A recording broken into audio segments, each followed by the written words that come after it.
Bismillahirrahmanirrahim. Assalamualaikum warahmatullahi wabarakatuh. Alhamdulillah wassalatu wassalamu ala Rasulillah wa ala alihi wa sahbihi wa man tabi'ahum bi ihsanin ila yaumiddin, amma ba'd. Baik teman-teman, jumpa lagi bersama saya Ahmad Saifullah pada kesempatan sore hari ini di Ngabuburit edisi yang keempat. Baik teman-teman, bagaimana kabarnya? Semoga teman-teman semuanya selalu sehat dan semangat menjalani ibadah puasa di tahun yang ke-1441 Hijriah. Baik teman-teman, marilah kita lanjutkan belajar bersama kita tentang hadis-hadis berkaitan tentang puasa. Sudah dari sejak tadi subuh sampai sekarang kurang lebih jam 3 sore, jam 4 sore, bahkan jam setengah 5 sore kita menahan lapar, dahaga, yang semuanya itu kita lakukan karena menjalankan apa yang menjadi kewajiban kita sebagai seorang muslim, yaitu berpuasa. Baik, kita lanjutkan pembacaan hadis tentang berpuasa. An Sahli bin Sa'din radhiyallahu anhu, dari sahabat bernama Sahal bin Sa'ad, semoga Allah meridai darinya, anna Rasulullah sallallahu alaihi wasallam qala, bahwa Rasulullah sallallahu alaihi wasallam bersabda, la yazalun nasu, manusia itu terus menerus, manusia itu tidak henti-hentinya, bi khairin, dalam kebaikan, ma'ajjalul fitra, selagi mereka menyegerakan berbuka puasa. Muttafaqun alaih, hadis ini disepakati atasnya.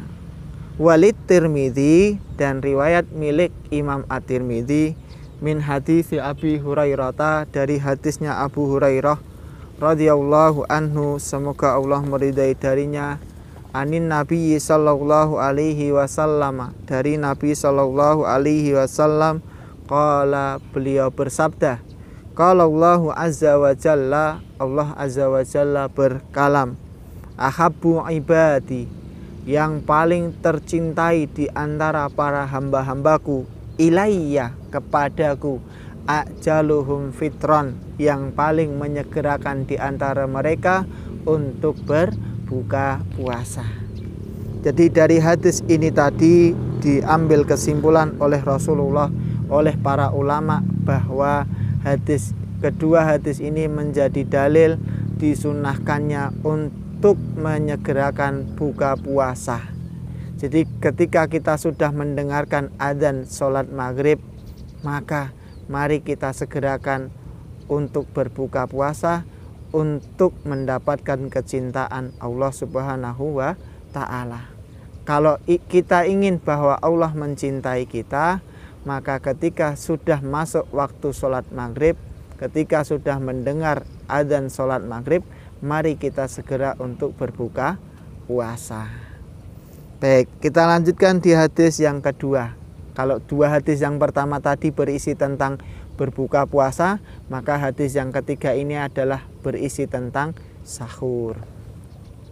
An Anas bin Malik radhiyallahu anhu qala, dari sahabat yang bernama Anas bin Malik, semoga Allah meridai darinya, dia berkata, hadis ini diriwayatkan oleh seorang sahabat bernama Anas bin Malik, seorang sahabat yang menjadi pembantunya Rasulullah Shallallahu alaihi wasallam selama beliau tinggal di kota Madinah. Ketika Rasulullah Shallallahu alaihi wasallam tiba di kota Madinah, meninggalkan kota Makkah, maka orang-orang berduyun-duyun mendatangi beliau, memberikan bantuan kepada beliau. Salah satunya adalah ibu dari sahabat Anas bin Malik ini. Ketika itu ibunya mendatangi Rasulullah Shallallahu alaihi wasallam lalu mengatakan, wahai Rasulullah, sesungguhnya saya tidak memiliki sesuatu kecuali anak saya ini. Maka ini anak saya Anas bin Malik, saya jadikan dia sebagai pembantumu wahai Rasulullah Shallallahu alaihi wasallam. Itulah sekilas tentang sahabat Anas bin Malik. Kita lanjutkan. Qala, dia berkata, qala Rasulullah Shallallahu alaihi wasallam, bersabda Rasulullah Shallallahu alaihi wasallam, tasahharu, kalian bersuhurlah.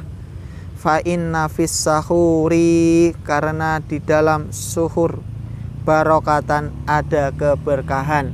Muttafaqun alaih, hadis ini disepakati atasnya. Baik teman-teman, sebelum kita melanjutkan tentang apa isi hadis ini, maka perlu sedikit kita pelajari tentang bahasa Arab. Jadi di dalam bahasa Arab itu ada sedikit perbedaan antara sahur dengan suhur. Kalau prosesinya, perbuatan kita disebut dengan suhur. Jadi huruf sinnya dibaca dengan dhammah. Nah, adapun yang kita makan saat itu disebut dengan sahur. Contohnya tahu, tempe, bergedel, itu semuanya disebut dengan sahur. Huruf sinnya di fathah. Sedangkan prosesinya disebut dengan suhur. Sebagaimana halnya wudu. Wudu itu prosesinya. Kalau air yang kita gunakan disebut dengan wadu. Baik, kembali kepada hadis ini. Hadis ini berisi tentang perintah dari Rasulullah Shallallahu Alaihi Wasallam kepada kita umat beliau untuk melakukan suhur sebelum memulai puasa. Kenapa kita diperintahkan untuk bersuhur? Karena di dalam suhur itu ada keberkahan. Dijelaskan oleh para ulama, keberkahannya adalah adanya kekuatan untuk menjalani ibadah puasa, juga adanya pahala yang dijanjikan oleh Rasulullah Shallallahu Alaihi Wasallam. Bahkan di hadis lain Rasulullah Shallallahu Alaihi Wasallam memerintahkan dengan perintah yang lebih sangat, sampai beliau mengatakan meskipun hanya dengan meneguk satu tegukan air, hendaklah kalian bersuhur. Baik teman-temanku dimanapun Anda berada, dari 3 hadis yang kita pelajari untuk sore hari ini tadi, semuanya bercerita tentang berbuka puasa dan bercerita tentang suhur. Hadis yang pertama dan yang kedua menjelaskan bahwa Allah mencintai hamba-hambanya yang berbuka puasa. Semakin mereka segerakan berbuka puasa ketika sudah tiba waktunya untuk berbuka, maka Allah semakin mencinta.